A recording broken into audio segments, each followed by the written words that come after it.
Easter Sunday ঘিরে ঘোষিত যুদ্ধবিরতি নিয়ে পরস্পরের বিরুদ্ধে অভিযোগ তুলেছে রাশিয়া ও ইউক্রেন। ইউক্রেনের প্রেসিডেন্ট ভ্লাদিমির জেলেনস্কি সতর্ক করে বলেছেন, রুশ হামলার উপযুক্ত জবাব দেওয়া হবে।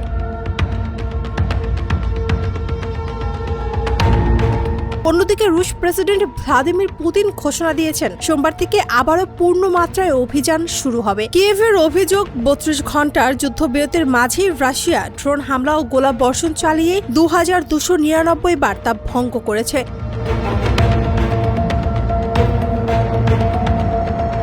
নিরস্ত্র সেনাদের হত্যা আন্তর্জাতিক আইন লঙ্ঘনের শামিল বলেও দাবি তাদের। জীবন অবাক না করলে কে করবে? ২৮% মিল্ক ফ্যাটের অবাক করার সাথে ফ্রেশ মিল্ক পাউডার। জীবন অবাক করুক প্রতিদিন। জেলেনস্কি যুদ্ধবিরতির সময় বাড়িয়ে আলোচনার সুযোগ তৈরি করার কথাও বলেন। এদিকে মস্কোর দাবি উল্টো, ইউক্রেনই প্রায় ১,৯৭১ বার যুদ্ধবিরতি লঙ্ঘন করেছে। জেলেনস্কির প্রস্তাব প্রত্যাখ্যান করে পুতিন পূর্ণমাত্রার হামলার সিদ্ধান্ত পুনর্ব্যক্ত করেন।